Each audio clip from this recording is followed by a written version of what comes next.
I want to show you something. Ta-da! All right, so I'm gonna do my first drive with a Cybertruck. I wanna really thank the guys at CYBERTRUCK ATX. You see their thing right there. They're awesome. They have a service out here in Austin where you can rent a Cybertruck. They let me borrow theirs for a day just to drive it around and to pick up Sandy Monroe from the airport. And we're gonna talk about the Cybertruck and their teardown as well. So I really wanna give a shout out to those guys for sure. Make sure you check them out. And of course, you'll pick up this awesome Cybertruck with some awesome bespoke customized wrap on the truck as well. I want to give you just a take from somebody who's familiar with the company, who's very familiar with the product. So let's go ahead and check it out. Okay, so we're on the way to pick up Sandy from the airport here. Immediately, the thing that I feel as someone who's driven Teslas for a really long time is that it's very, very familiar. It feels very, very familiar. Even with the size, of course, this being a pickup truck form factor, which is different than anything else Tesla has done in its history, it feels very familiar. The biggest differences, though, for sure, the first one right away is the steer-by-wire system, which makes it, you know the company very well, it makes it so that you don't have to put in much input to drive the car. It's just very, very quick to respond. Now, I felt like I was gonna get used to it pretty quickly, because I'm somebody who, it's like, in my head, I thought, okay, it's probably gonna feel like those steering wheels I use for, say, Gran Turismo, like those video games, where I'm not gonna have to put in too much input, where I'm gonna just put in a little bit of input and the car is gonna go. And that's exactly how it feels. I know for some, this is definitely gonna be an adjustment, especially at lower speeds. You're gonna be in a parking lot and you're gonna feel that, you know, the car is maybe a little fidgety. It's a little difficult to point exactly where you want it to go because you're used to putting in more steering input versus this thing. But it does seem like you get used to it pretty quickly. It already feels like second nature to me, just having this car for half an hour, 45 minutes. So that's the first thing that really sticks out to me. The second, if you're somebody who has purchased Tesla cars, let's be honest here, okay? For the first run of any new car that Tesla comes out with, the quality is not the best. They definitely have issues with trim, alignment. It's just some of the materials they put in the cars for the first runs. They've gotten better with each iteration, but it's been one of those things where you just have patience with the company and you know that they're going to get better. It's one of those things that Tesla, I think from their ownership group and the fans, they just have a lot of tolerance for that stuff. But I'm happy to report that I think with this version, and I've heard a lot of other people say this as well, with the Cybertruck, you can tell they've put in a lot of time to ensure that the quality, how the car feels, how the car sort of is put together, that it is a tier above where they usually are. And if you compare it to, say, when the Model S and the Model X first came out, those cars, for that price range, the interior quality was not nearly where, say, an Audi A7 or a Porsche Panamera or any other car like that was at that time, even though they were in similar price ranges. You just got the drivetrain, you got the EV response, you got the super fast acceleration, you had the infotainment, right? So they kind of made it up from that respect. With this car, I feel like they're giving you the whole shebang. They're giving you the quality, they're giving you the performance. Especially if you're thinking about this truck in about a year's time, probably, if I were to guess, it's not really going to start at 100,000 anymore. Once they go through their founders editions, it's going to start at 80,000, and with the EV tax credit, it's going to be 72.5. To me, it feels like you're getting a lot for the money. It's still quite expensive, obviously. It's $72,000 car or truck is going to be, it's way above anyone's price range, unless you're a business or you're somebody who's really looking to put this truck to work where you can make an income. But for what you get, to me, it feels like you're getting a lot for the money. You're getting a high performance vehicle. You're getting an off-roader. You're getting really nice materials. The ride quality, that's another thing that really sticks out to me. We have a Model Y Performance from 2020, and that one, it rides a lot stiffer. It's a performance-oriented vehicle, even though it's an SUV. How much performance can you get out of an SUV, but that's besides the point. It feels a lot more luxurious. The seats feel really nice. They hug you. They have really nice material. Not very different from the other Tesla cars that I've been in, but they do have, you know, this material here that can be cooled and heated. It just feels like it feels like you get a lot. Not to mention that you have a bed. You know, you have a front trunk. You have power outlets. You have a fantastic sound system. If you have a newer Tesla, the sound system is like those, but I would say probably like 20% better. Especially, I think this car has 2 subwoofers instead of 1. So you get more, it's a more punchy sound system. It's more clean. It sounds more clean. So if you're an audiophile, you're gonna really, really enjoy the sound system in this car. As far as visibility goes, it's okay. Honestly, it's not the most, let's say, it doesn't have, let's say, bad visibility. You know, as I thought this truck was gonna hit me head on. It doesn't have bad visibility, but you do have blind spots you have to be concerned about. So you do have the blind spot, this pillar, this A pillar here. They have a little window where you can peek through, which really makes it a lot easier to find where you're at. But because you're so far away from the front of the car, you know, you're really far back from the front of the car. It does feel like there are spots where you're not really sure what you're looking at from time to time. Now, you can obviously adjust your body and kind of find the right position to ensure you're not going to hit anything. But it is an adjustment. I do want to definitely mention that. Then you have when the tonneau cover is closed in the back, you have a little camera thing here on your screen, which it serves its purpose. If you're coming from a Tesla, that's going to feel very familiar. It's not going to really piss you off much. But if you're not used to this, I can see how this is like a weird situation for sure. And this rear thing, this mirror, your rear view mirror, it is by far the cheapest thing in this car. I mean, it's a joke. I didn't even know why. Why? I would say just don't even put something in here.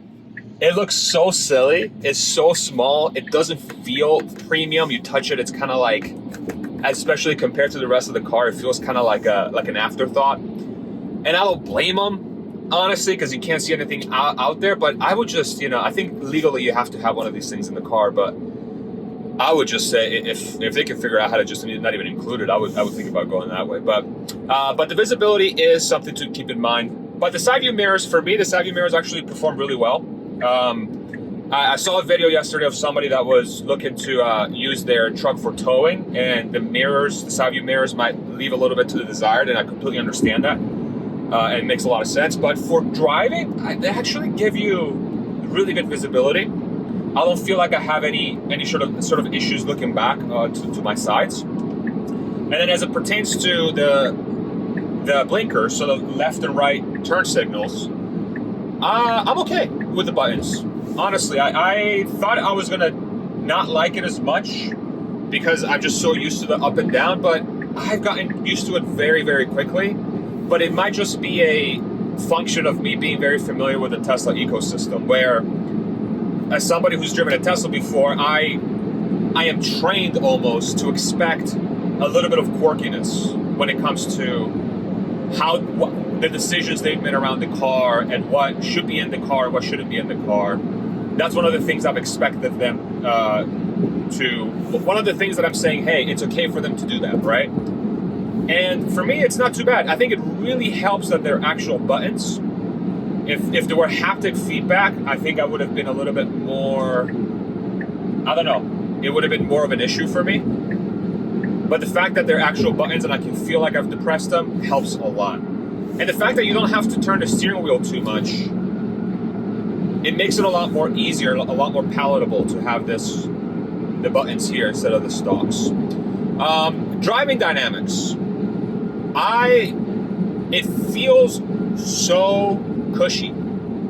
It feels so cushy, which is, if you're somebody who's been in pickup trucks before, I've never owned one, but I've been in my fair share of pickup trucks. Depending how much load you have in the car, so depending on the truck, depending how much you have on your bed or how much weight you're pulling, pickup trucks are designed to ride comfortably with something in the truck. When they don't have something in the truck, the cars feel a little bit I don't know, they feel a little bit jumpy. I don't know how to describe it. A little bit stiff, a little bit, it's not bad. It's not a bad ride. But this truck feels very composed with nothing in the bed. It just feels very glidey, but because you have such a quick steering ratio with the steer-by-wire, it also feels very responsive. So you have this really nice marriage of like comfort and responsiveness. It doesn't feel like a boat. It feels like a very honed-in tank. It's like if you had a tank and it had the best ability to move around. It's very video gaming. Very video gaming, which for some people they might not enjoy because they might feel a little bit disconnected from the road. But as somebody who's, again, driven Teslas for a really long time, this is a very familiar feeling. And I personally, shocker, I really like this a lot. Now, the one thing that's hard to ignore, and you've probably seen this in many videos if you've watched the Cybertruck reviews and stuff, and people talking about this. Again, I've only had the car for 30 minutes to 45, and the biggest thing I've noticed is that it just attracts so much attention. So much attention. If you're somebody that likes that, you're gonna be in love with this car. You're gonna love this car. But if you don't like people looking at you when you're driving around, this is probably the last car you want. I would not recommend this car if you do not want to be like at the center of attention, because you will get it. We went to pick up coffee, my wife and I, this morning after I picked up the car, and just kids in the parking lot just like, mouth agape and what? This thing's crazy. And adults too, not just kids. But it is a showstopper. It is a showstopper of a car, especially with the paint job that's on this truck, with the truck that I borrowed from the guys at Cybertruck ATX.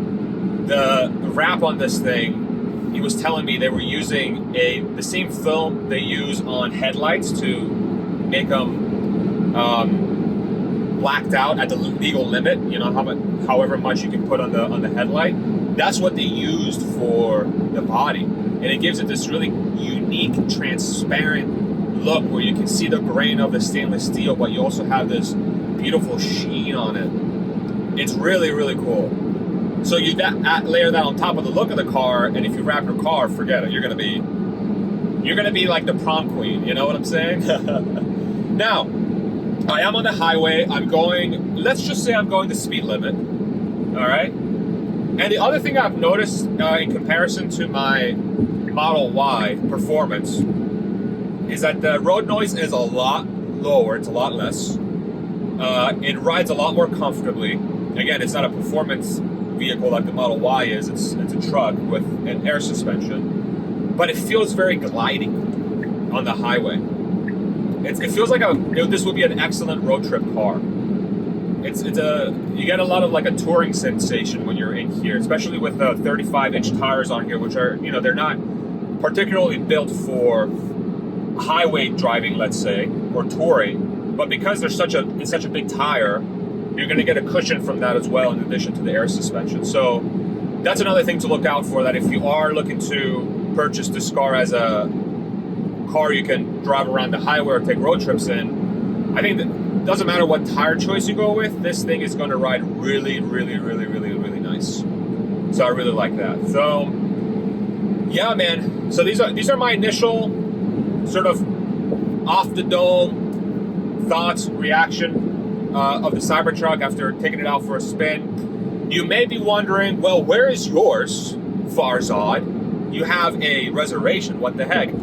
So we actually got invited to configure the Foundation series about a couple of weeks ago. But my wife and I decided that, because we have a little one coming in about 2 months, our first boy, our first kid, the timing of it, us getting it, and our son's due date, it seemed like it's not a good idea to take a Cybertruck right now, especially when I'm going to be busy with the kid. I feel like I'm not going to have the chance to enjoy this truck as much as I could.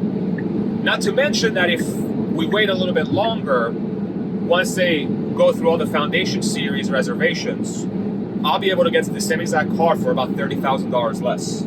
including the EV tax credit. So we made a decision to wait until probably the end of the year. And then even if they're not through foundation by then, we might just still place the order anyway. Because it is something that we want to add to our very small stable of one car and make it two. So, and we'll probably keep the Model Y for her and the baby, and this is going to be my daily driver. So yeah, so that's just to give you guys an update on where my Cybertruck is at. Probably by the end of the year I'll get mine, but it just so happens that the folks that run this business, they're my neighbors. Which, insane timing, insane sort of happenstance. And oh, he's the nicest guy. He's the nicest guy. I really highly recommend you guys use Cybertruck ATX when you guys come to Austin. Make that your preferred Cybertruck rental business. So yeah, my initial reactions. I'll make another video talking about more how I'm thinking about this truck long term, and we'll do it right from the car here as well. So thank you so much for stopping by. Look out for that video. Again, thank you so much to the guys at CYBERTRUCK ATX for letting me use the Cybertruck for the day, and we'll see you on the next one. Love you guys. Bye.